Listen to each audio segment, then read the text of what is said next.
Sa isang tahimik na bayan nagsimula ang isang kwento ng takot at misteryo na bumalot sa buong komunidad. Kilala ito bilang ang babae sa hamog, isang hindi maipaliwanag na presensya na nagdulot ng sakit at pagkabaliw sa mga nakakita. Sa bawat pagbisita ng mga nag-aalala at nagtatakang pamilya sa albularyo, isang babae ang patuloy na nagmamasid sa mga bata, nakatayo sa gitna ng hamog at ngumingiti. Ang mga nawawalang tao, ang kakaibang habi ng hablonera at ang pag-alis ng mga natitirang residente ay nag-iwan ng bayan na puno ng takot at misteryo, isang kwento ng pagkawala at hindi maipaliwanag na presensya na patuloy na bumabalot sa kanilang lugar. May isang albularyo na nagkwento sa akin ng isang pangyayari sa kanilang bayan.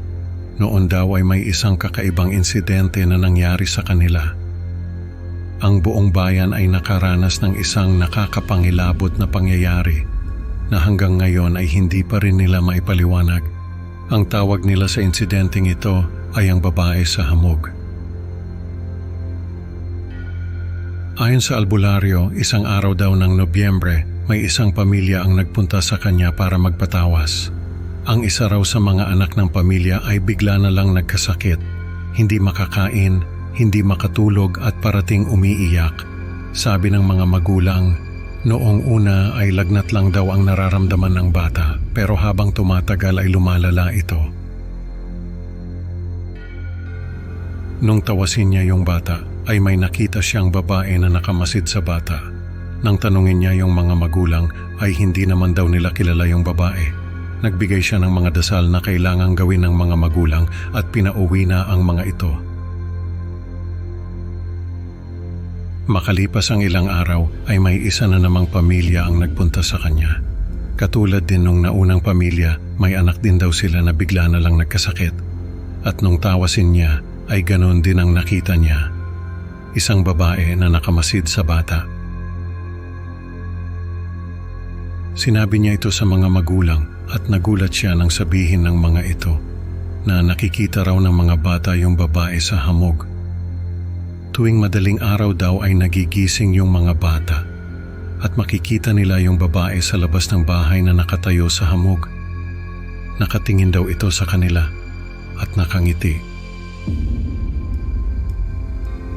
Nung marinig niya yon, ay kinilabutan siya.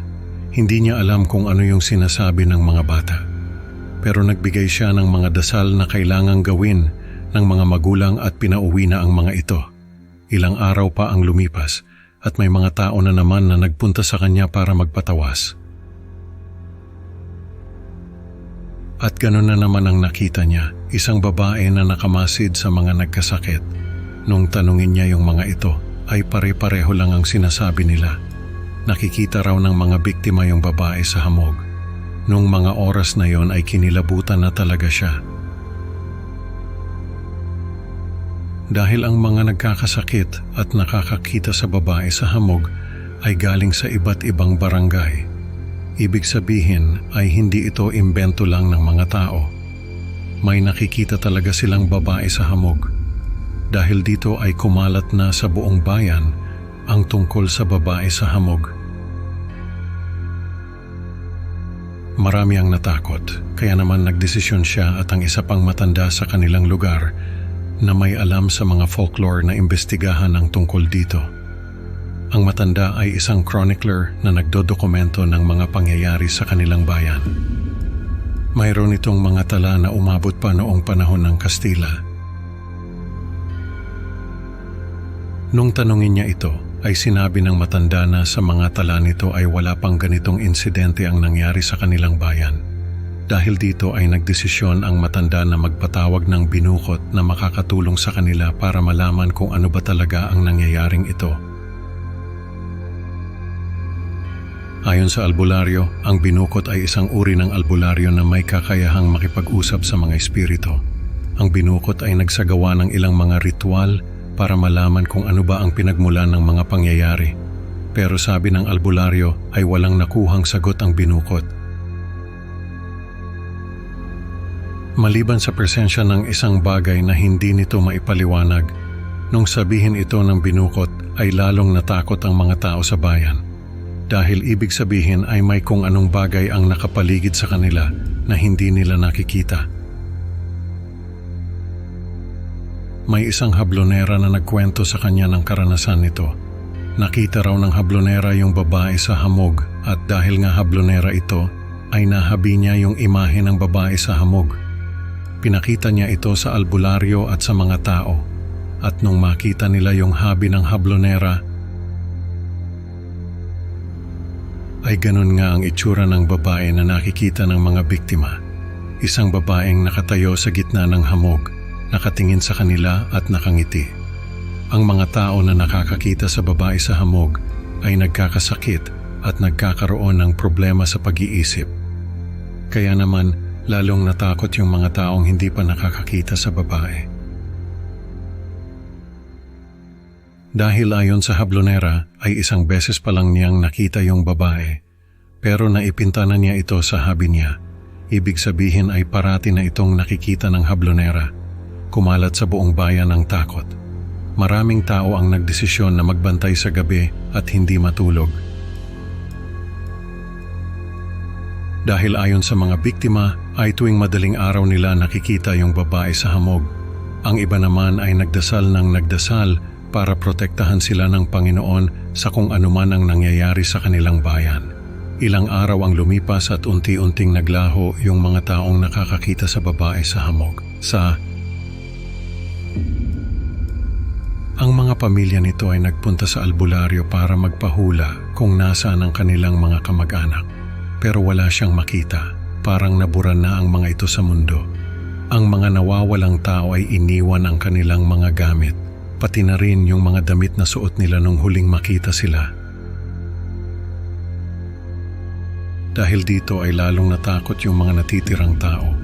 Dahil ibig sabihin ay may kumuha sa mga nawawalang tao at dinala sila kung saan.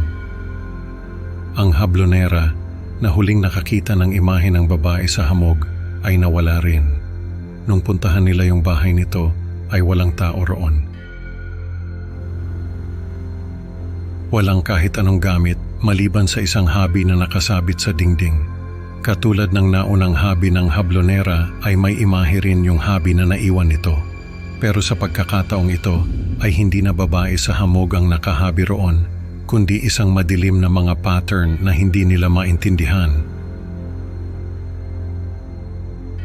Ang mga natitirang tao ay nagpakita ng kakaibang pag-uugali. Ang iba ay nagdesisyon na umalis na sa bayan at makitira muna sa mga kamag-anak nila sa ibang bayan. Ang chronicler na nagdodokumento ng mga pangyayari ay naglaho rin. Pero sa pagkakataong ito ay may naiwan itong journal na puno ng mga detalyeng naglalarawan sa kanyang takot.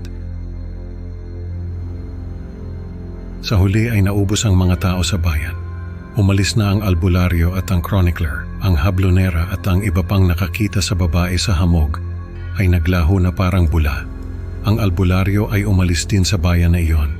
Ang sabi niya ay hindi niya makakalimutan ang mga tao na nawala at ang misteryo ng babae sa hamog. Hanggang ngayon daw ay parating may hamog sa bayan na iyon tuwing madaling araw. Parang may hinihintay itong dumating para maging biktima. Ang kwento ng babae sa hamog ay nagtuturo sa atin na may mga misteryo sa mundo na mas mabuting huwag nang alamin. Salamat sa pakikinig mga kaibigan.